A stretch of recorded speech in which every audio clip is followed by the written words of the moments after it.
I have an idea, and you probably have an idea too. We have ideas all the time.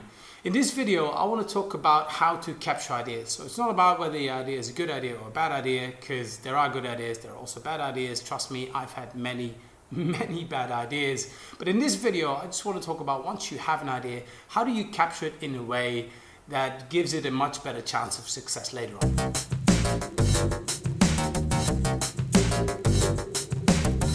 Hey there, beautiful people. My name is Yuri from The Magic Sauce, and this channel is all about tools, tips, tricks, techniques, and stories around innovation and creativity. If you're looking for new inspiration to lead a better life, lead a more creative life, then you've come to the right place. In this video, I want to talk about how to capture ideas, because we have ideas all the time. So I'm sure you've heard people say that you should leave a pen and a piece of paper next to your bed, that you know, in that funny twilight zone before you wake up and your brain is very active. A lot of times that's where ideas happen. We did a video before about, you know, how the environment has an impact on your creativity, and that's why you have your best ideas, you know, traveling and in the shower and walking the dog and things like that. The challenge is often how we capture them, and particularly in business and in group settings, you know, we do something called brainstorms or ideas with the goal to come up with new ideas, to get a group of people together and to generate a bunch of ideas against a challenge. And I'm saddened to see that we're almost in 2019, brainstorms are still run like this.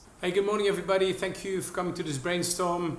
As you heard before, our goal this year is to get under the skin of millennials. There's a whole group of people in their 20s who are not buying insurance, and we want to be the first insurance company that really gets under the skin of young people. So that's why we have a brainstorm, and the question for you is, how do we get under the skin of millennials? So this is a free-flowing session, guys. Anything is in, so shout them out.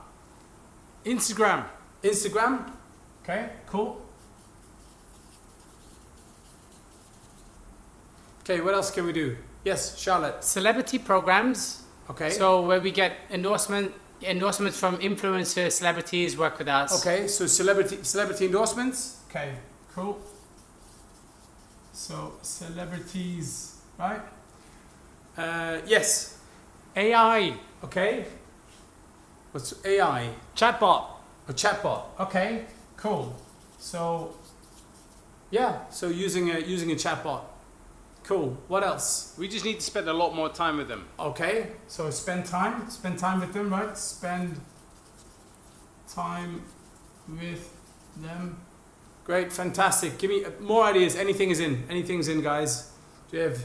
Yes. Yeah. So we don't know enough about them. Is there something that we can do to spend more time with them, to get under their skin and just to understand what their main drivers are? Right. Research them. Cool. Need to research them. Right, find out what the pain points are. Yes, understand that. What else can we do? Discounts. Yes, everybody loves a good discount. What else? Come on, guys, think a bit creative. I want you to think a bit bigger than that. Look, we need to drive strategic engagement through online communities. Cool, community events. Can't even write like this anymore, right? Community events. All right, one more big idea. The next idea is going to have to be very creative. Angela? All right, so I think we've got a lot of ideas. We've got 1, 2, 3, 4, 5, 6, 7, 8 ideas. Thank you so much for this brainstorm. We'll make sure that these get typed up and we'll send these back to you. And until then, wish you a great weekend. Thank you so much for your creative energy and your creative juices today. So then the brainstorm is over, and what usually happens? One person takes off a piece of paper from the wall, usually gives it to the most junior person in the room to type it up.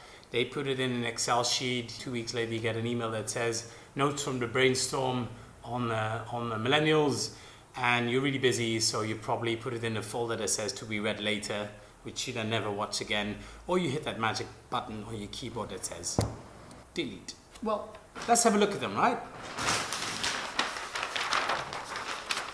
First question to you is, are these actually ideas? Because I think that these are thoughts. They're just nuggets. They're little bits of starters which in itself don't do much. Maybe there's a lot of thinking underneath, but when people express that idea, they'll often just say a word like, oh, we need celebrity endorsements, or we need to do something on Instagram because that's where the young people hang out. Imagine that you took this sheet of paper and you gave it to somebody else who wasn't in the room to go and do. You say, okay, we want to have an Instagram. I'll make it even better. We'll do an Instagram campaign, right, to get our brand out there, to get our products out there.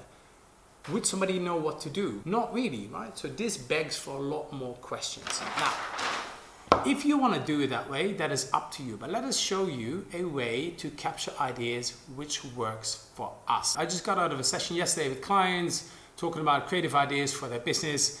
And I pushed the group, I split them up into little groups, and I pushed them very hard to capture one idea at a time. Very often either a conversation goes all over the place or we just drop single words. Now, one way to capture is to give people post-its. I've seen this happen a lot. The challenge with post-its is I think this is really quick and dirty. I think you can come up with a bunch of words and maybe a little bit of text around it, but it's often not enough space for people to really explain what the idea is. Therefore, it's very hard for other people to understand it. It will become hard when you want to vote for your favorite ideas because people don't really understand it.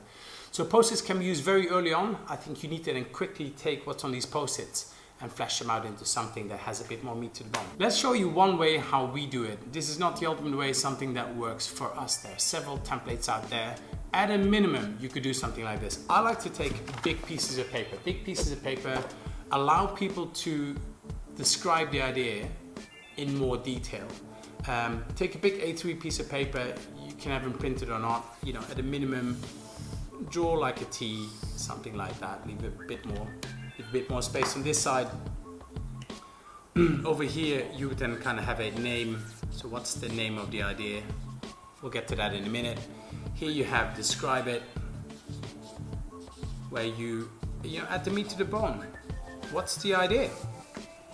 What's the idea? And even how it works, right? What does it do? How does it work? How do we get this done? The more detail you give here, the easier it will be for other people to understand the idea, and the bigger chance the idea will get through.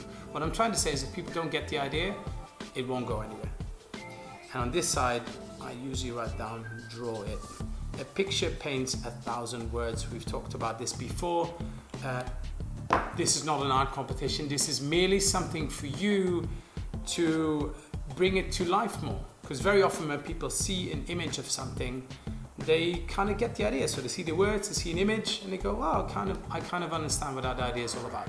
One little tip here, if you ask people to draw something, make sure everybody draws. Because if you're going to do voting at the end, I've seen it where there's 20 ideas. Of the 20, 10 have some kind of visual rendering on it, the other 10 don't.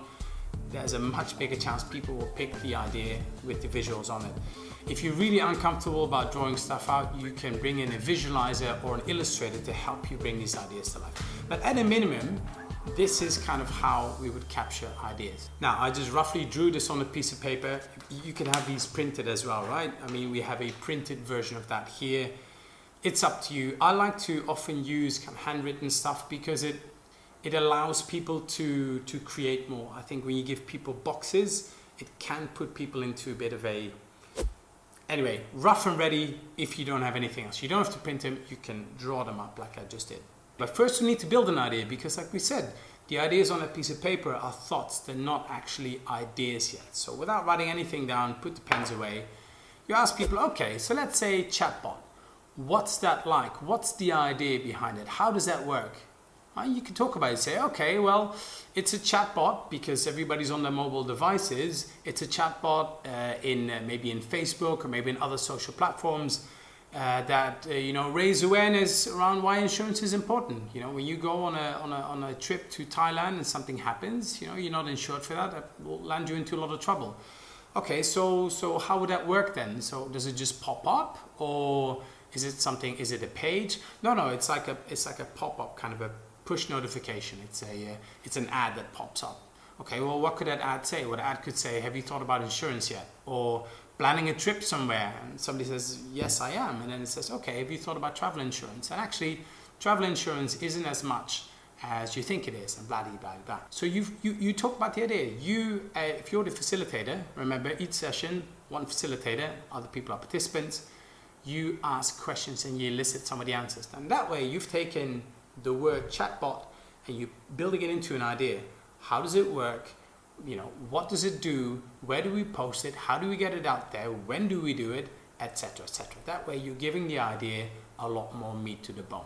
So now you've talked about the idea, you have something that's a lot more than just a word on a piece of paper that says chatbot. You've talked about it, you've asked questions, you've now got a more fully formed idea.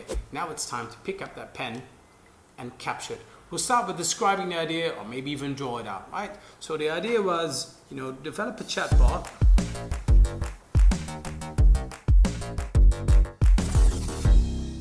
Yeah. Okay, so we've now described the idea. Draw it out. So we have your kind of your laptop here.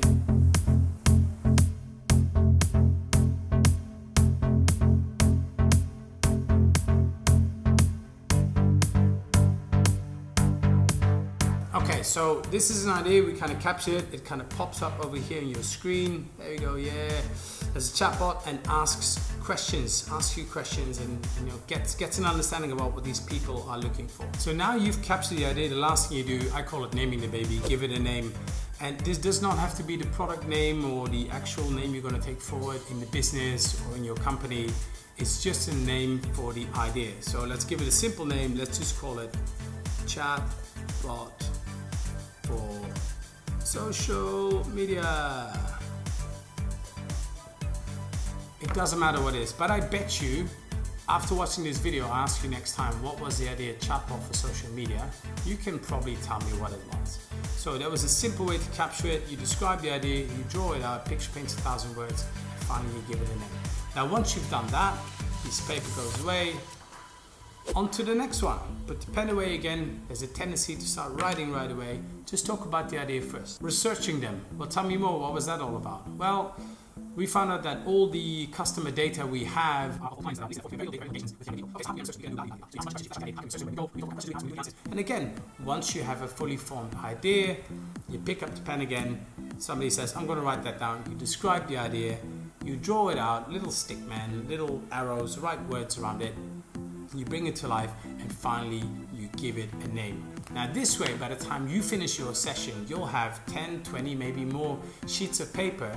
But if somebody else who's not in that session walks into that room and you ask them to vote for an idea for your business, they can read through them and they can actually understand what the idea means. Because as we said before, if people don't get it, they're not going to choose it. So that was one way to capture it. There are several ways, there's several templates. At a minimum, use something like this. Nice big piece of paper, make sure there's a description, how it works.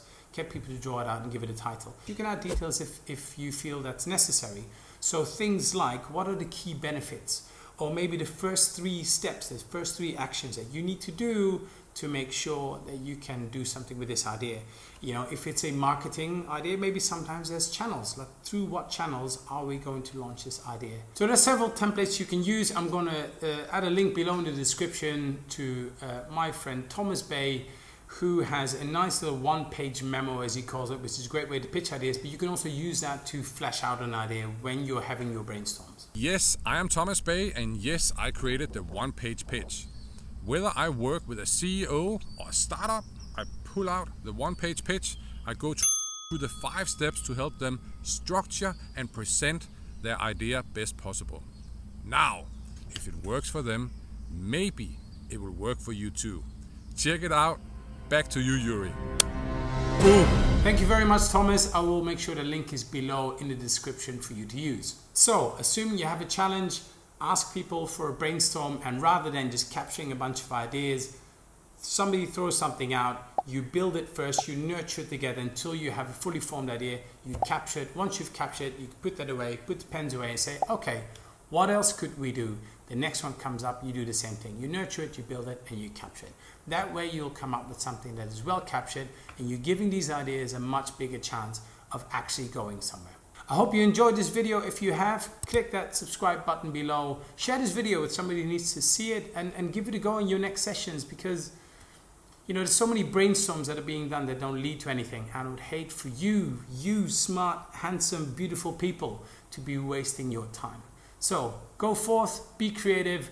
Love seeing you here again, and we'll catch you here next time for another video on something else. I don't know what it is yet.